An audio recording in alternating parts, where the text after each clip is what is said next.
Browns versus Ravens. Cleveland heads to Baltimore to take on the Ravens. The Ravens here are laying 11.5. The total's at 44.5. Now, Baltimore dropped 40 on Buffalo. Lamar was throwing darts. Derrick Henry was fucking gashing people like he was back at Bama.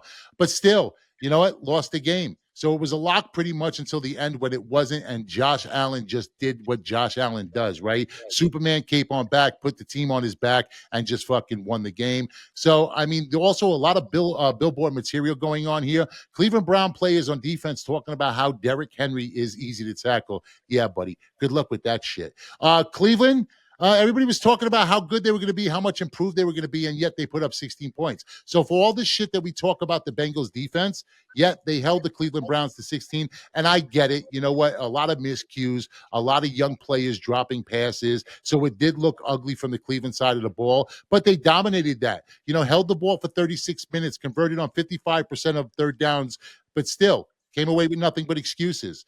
Gunz, which way do you like here? It looks like, you know, sharps were coming in early on the Cleveland Browns, but now it's readjusting itself. So it went from 12.5 to 10.5. Now it's up to 11.5.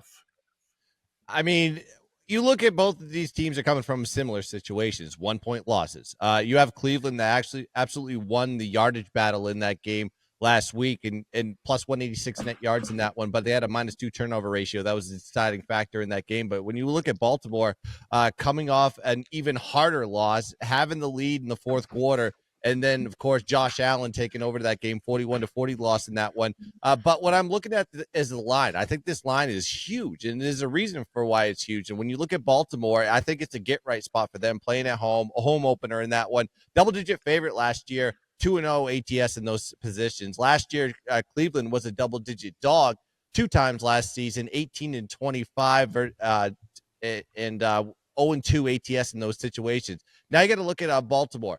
Does well after a loss, too. They're 8-1 ATS, dating back to 2023 in those positions, winning by an average margin of 14.4 points per game. This is a Baltimore spot. I know it may be public and the Sharps are taking the Cleveland Browns side, but I think it's wrong. It should have been a shorter line if they thought it was going to be the Cleveland Browns, but it's Baltimore all day long. Give me the Ravens, -11.5 as the play. Yeah, I couldn't agree more. Ravens are going to come out pissed off. Sharps bet this down from 12.5 to 10.5. It is back up to 11.5. And all I can say is, thank you for your services. You know, I got a better number, and I'm going to lay the 11.5 here. But let's be honest. You know, any team but the Bills, any quarterback but Josh Allen, the Ravens win that game by 3 touchdowns. This week, I believe they will. Look, I'm going to tell you guys right now, crab cakes in football, that's what Maryland does, right? Matter of fact, I like the Ravens so much here to win and cover. I will rub crab cakes all over my nipples live on the show next week if they don't cover this spread. Remember, you heard that? And they better cover. I'll have lobsters on it for the They better fucking cover that. Nobody wants to see that.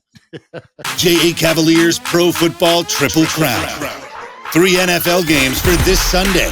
3 straight, 3 two-team parlays, 1 week, $99. His Pro Football Triple Crown must go 3-0 or the entire NFL season is free. J.A. Cavalier's Pro Football Triple Crown. Link in the description below. Click the link now and jump on the money train.